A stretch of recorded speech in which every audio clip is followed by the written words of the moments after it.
러닝워치는 그냥 심박수 재고 거리랑 페이스만 기록되면 다 되는 거 아닌가? 러닝워치를 알아보다 보면요, 이런 생각을 하시는 분들이 진짜 많거든요.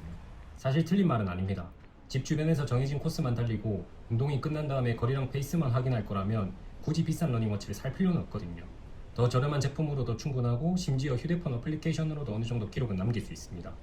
그런데 제가 러닝워치들을 비교해보니까 여기에서 한 가지 놓치기 쉬운 부분이 있더라고요. 러닝워치의 역할이 내가 달린 기록을 저장하는 데서 끝나는가 하는 부분입니다. 심박수와 페이스는 내가 오늘 어떻게 달렸는지를 보여주는 기능이거든요.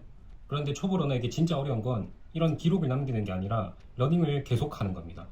아무리 심박수를 정확하게 측정해도 매일 같은 코스가 지겨워서 달리러 나가지 않으면 소용이 없고요. 거리랑 페이스를 잘 기록해도 낯선 길이 불안해서 항상 집 앞만 돌다가 흥미를 잃으면 그 기록 자체가 더 이상 쌓이지 않게 됩니다. 시계 충전을 깜빡해서 오늘은 기록 못하니까 그냥 내일 뛰자, 이렇게 한 번씩 미루기 시작하면 러닝 루틴도 같이 끊기거든요. 그래서 러닝워치 고를 때는 얼마나 정확하게 기록해주는지도 중요하지만 내가 러닝을 계속할 수 있게 만들어주는 기능이 있는지도 같이 봐야 된다고 생각합니다. 오늘은 포러너 965가 다른 워치와 비교했을 때 특별히 가지고 있는 지도 그리고 긴 배터리가 초보 러너에게 어떤 도움을 줄 수 있는지 말씀드리도록 하겠습니다. 그리고 본격적으로 기능을 말씀드리기 전에 이 부분도 한번 생각해 볼 필요가 있거든요. 러닝워치는 한두 달 사용하고 버리는 제품이 아닙니다. 한번 구입하면 몇 년 동안 러닝을 나갈 때마다 계속 착용하는 제품이잖아요. 그래서 당장 필요한 기능만 보고 선택하면 나중에 러닝 실력이 늘었을 때 아쉬움이 생길 수 있습니다. 처음에는 집 앞에서 3km 정도만 뛰기 때문에 심박수랑 거리만 넣으면 충분하다고 생각할 수 있거든요. 그런데 러닝을 계속 하다 보면 3km가 5km가 되고 5km가 10km가 됩니다. 집 주변만 뛰는 게 지겨워서 다른 동네나 새로운 공원에서도 뛰어보고 싶어지고요. 출장이나 여행을 갔을 때 그 지역을 한번 달려보고 싶다는 생각이 들게 됩니다. 처음에는 필요 없다고 생각했던 기능이 러닝을 오래 할수록 필요해지는 경우가 있는 거죠. 옛날 광고 문구 중에 순간의 선택이 10년을 좌우한다라는 말이 있었잖아요. 러닝워치도 비슷하다고 생각합니다. 물론 10년을 사용한다는 의미는 아니고요. 한 번의 러닝워치 선택이 앞으로 몇 년 동안의 러닝 경험을 좌우할 수 있다는 겁니다. 그래서 지금의 초보 러너만 생각하는 게 아니라 앞으로 거리를 늘리고 새로운 코스에 도전할 나까지 생각해서 제품을 선택할 필요가 있습니다. 포러너 965의 첫 번째 장점은 지도 기능입니다. 지도라고 하면은요, 많은 분들이 산에 가거나 트레일 러닝을 하는 사람들에게만 필요한 기능이라고 생각할 수 있거든요. 그런데 일반적인 초보 러너에게도 이 지도 기능이 생각보다 유용할 수 있습니다. 러닝을 처음 시작하면 대부분 집 주변에서 시작하거든요. 집에서 출발해서 가까운 공원 한 바퀴 돌고 익숙한 길 따라서 다시 집으로 돌아옵니다. 길을 잃을 걱정도 없고 대략적인 거리도 알고 있기 때문에 편하거든요. 그런데 이 코스를 한 달, 두 달 계속 반복하다 보면 결국 지겨워집니다. 처음에는 3km를 완주했다는 것만으로도 뿌듯한데 계속 똑같은 건물, 똑같은 횡단보도, 똑같은 공원만 보다 보면요, 러닝이 운동이 아니라 숙제처럼 느껴지기 시작합니다. 오늘도 또 저 길로 뛰어야 되나? 이 생각이 들면 운동복을 입고 나가는 것 자체가 점점 귀찮아지게 됩니다. 일반적인 러닝워치도 내가 그 지겨운 코스를 몇 킬로미터 달렸는지는 기록해 줄 수 있습니다. 그런데 어디로 달리면 새로운 코스를 만들 수 있는지, 어떤 방향으로 가야 다시 출발 지점으로 돌아올 수 있는지는 해결해 주지 못하는 경우가 많거든요. 포러너 965는 시계 안에서 지도를 확인하면서 미리 저장한 코스를 따라갈 수 있고요. 현재 어느 방향에서 달리고 있는지, 코스에서 벗어나지는 않았는지 이런 것들을 확인할 수가 있습니다. 길을 잘못 들었을 때도 출발했던 지점으로 돌아가는 데 도움을 받을 수 있고요. 이게 별거 아닌 것 같지만 실제로 새로운 길로 달릴 때 느끼는 불안감을 많이 줄여줍니다. 예전에는 길을 몰라서 익숙한 공원만 계속 돌았다면 이제는 다른 동네나 새로운 산책로까지 달릴 수 있는 범위가 넓어지는 겁니다. 결국 지도 기능의 장점은 작은 시계 화면에서 길을 볼 수 있다는 것만이 아닙니다. 반복되는 코스의 지루함을 줄이고 러닝을 다시 재미있게 만들어주는 기능인 거죠. 그리고 러닝 거리를 늘릴 때도 지도 기능이 도움이 될 수 있습니다.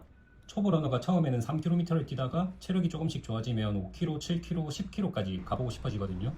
그런데 익숙한 코스를 벗어나려고 하면 갑자기 이런 생각이 듭니다. 여기서 더 가면 집까지 어떻게 돌아가지?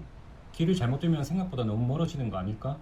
체력은 조금 남아있는데도 돌아오는 길이 걱정돼서 항상 같은 지점으로 돌아가게 됩니다. 저도 새로운 지역에서 달리려고 하면 달리는 것보다 길을 확인하는 게 더 신경 쓸 때가 있거든요. 휴대폰을 꺼내서 지도를 확인하고 다시 주머니에 넣고 또 길이 헷갈리면 다시 꺼내야 됩니다. 이게 생각보다 러닝의 흐름을 많이 끊습니다. 반면에 손목에서 방향과 코스를 확인할 수 있으면 휴대폰을 계속 꺼낼 필요가 줄어들고요. 내가 어느 정도 갔고 어느 방향으로 돌아가야 하는지를 확인하면서 달릴 수 있습니다. 물론 지도만 믿고 위험한 골목이나 통행이 불가능한 길까지 들어가면 안 되겠죠. 주변 환경을 확인하는 게 가장 중요합니다. 그런데 적어도 길을 잃을 것 같다는 불안 때문에 항상 같은 코스에서만 달리는 문제는 줄일 수 있습니다. 저는 그래서 이 지도 기능을 단순한 내비게이션 기능이라기보다 초보 러너가 익숙한 코스 밖으로 한 발 더 나갈 수 있게 해주는 심리적인 안전장치라고 생각합니다. 그리고 지도 기능이 특히 유용할 수 있는 상황이 여행이나 출장입니다. 러닝을 조금씩 좋아하게 되면 여행지에서도 한번 달려보고 싶다는 생각이 들거든요. 호텔 주변이나 강변, 해안가 같은 곳을 달리면 걸어 다닐 때와는 또 다른 풍경을 볼 수 있습니다. 그런데 막상 낯선 지역에 도착하면 어디로 뛰어야 되는지 모르잖아요. 이 길이 안전한지, 계속 가면 어디로 이어지는지, 다시 호텔로 돌아올 수 있는지도 확실하지 않습니다. 그래서 러닝화를 여행 가방에 넣어놓고도 결국 한 번도 신지도 않고 돌아오는 경우가 생기거든요. 이때 미리 코스를 저장해두거나 시계에서 지도를 보면서 방향을 확인할 수 있으면 낯선 지역에서도 러닝을 시작하기가 훨씬 편해집니다. 특히 여행이나 출장이 잦은 분들이라면 환경이 바뀔 때마다 러닝을 쉬는 게 아니라 새로운 지역에서도 평소의 러닝 습관을 이어갈 수 있게 되는 겁니다.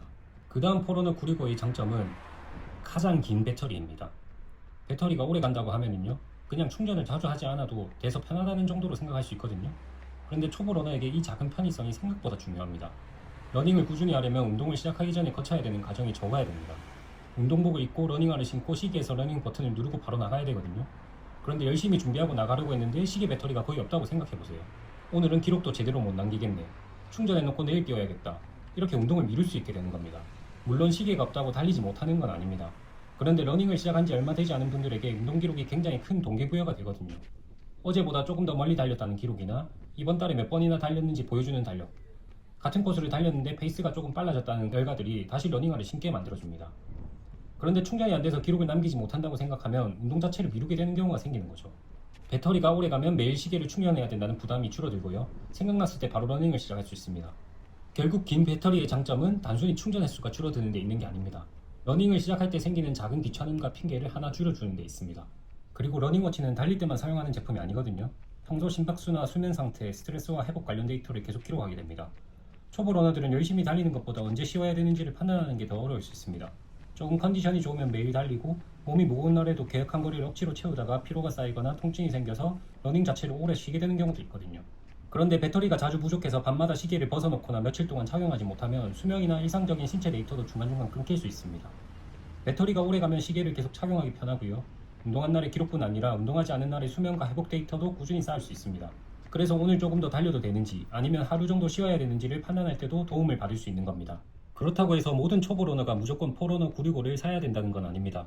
항상 집 주변에 정해진 코스만 달리고 여행이나 출장지에서는 러닝을 하지 않고 시계를 자주 충전하는 것도 크게 불편하지 않다면 더 저렴한 가민 제품으로도 충분할 수 있습니다. 심박수와 거리, 페이스를 기록하는 기본적인 목적만 있다면 굳이 지도 기능이 들어간 제품을 선택할 필요는 없거든요. 그런데 앞으로 러닝 거리를 늘리고 싶거나 새로운 코스를 달려보고 싶거나 여행이나 출장지에서도 러닝 습관을 유지하고 싶은 분이라면 지도와 긴 배터리가 생각보다 큰 차이를 만들 수 있습니다. 처음에는 기록만 되면 충분하다고 생각하지만 러닝을 오래 할수록 필요한 기능이 달라지기 때문입니다. 다시 한번 정리하면요. 심박수와 기록 기능은 내가 오늘 어떻게 달렸는지를 알려줍니다.